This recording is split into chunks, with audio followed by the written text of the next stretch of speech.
Pochi chilometri la separano dal centro città, ma a sentire chi vive qui è come se fosse molto distante.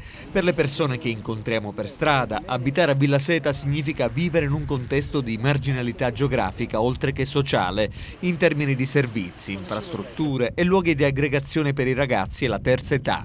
Villa Seta, così come Monserrato, rivendica maggiore attenzione e rispetto per scrollarsi di dosso l'etichetta di quartiere dormitorio. Ci sentiamo un satellite a parte, niente a che vedere con il centro della città, niente a che vedere con Agrigento proprio. Noi infatti diciamo andiamo ad Agrigento, no? Non siamo di Agrigento, eppure facciamo parte in tutti gli effetti, insomma. Dove sono gli anziani? Seduti qua allo sbaraglio, nelle panchine. Non c'è un centro di aggregazione, qualcosa che stimoli le strade, i sobborghi.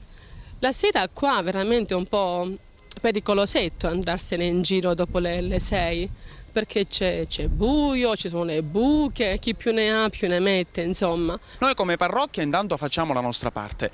Noi apriremo a breve, il 4 di dicembre, una mostra di presepi che porterà qui almeno 15.000 visitatori. Però certo, sapere che questi turisti troveranno un quartiere un po' abbandonato, sporcizia, incuria, un po' diffusa, questo ci rattrista, però siamo fiduciosi che si risvegli un po' una coscienza di attenzione maggiore verso questo quartiere, come tutti i quartieri della città di Agrigento. Ricordiamoci che la gran parte degli abitanti vive nelle frazioni. È importantissimo recuperare gli impianti sportivi e qui a Villa Seta ce ne sono tanti, oltre al Parco del Mediterraneo anche campetti interni alle case costruiti lì dall'Istituto Case Popolari, però oggi in completo abbandono, da oltre 20 anni, non si scherza.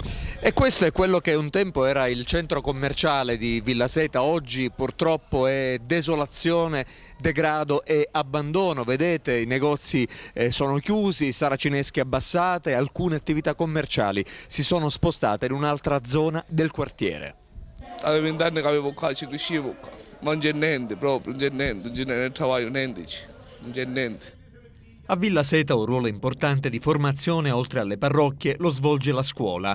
Questa mattina all'Istituto Alessio Di Giovanni la visita del sindaco Marco Zambuto e dell'assessore all'istruzione Renato Bruno, che hanno pranzato con gli alunni. Qui, come in altri istituti della città, da qualche giorno è stato avviato il servizio di refezione scolastica. L'amministrazione vuole dare un segnale di presenza concreta nel quartiere di Villa Seta, e questo per noi è importante.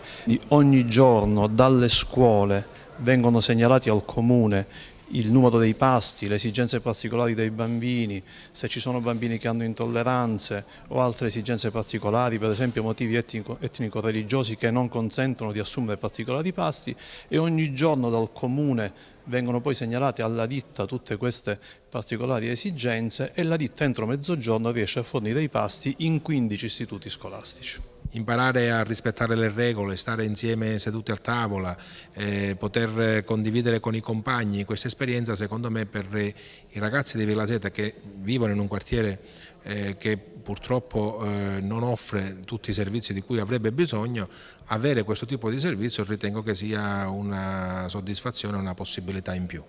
Ma quali prospettive per Villa Seta? Positive, spiega il sindaco Zambuto, che parla dei programmi dell'amministrazione. Riguarderanno il centro commerciale, diciamo vecchio, del vecchio quartiere di Villa Seta, il recupero delle strutture sportive di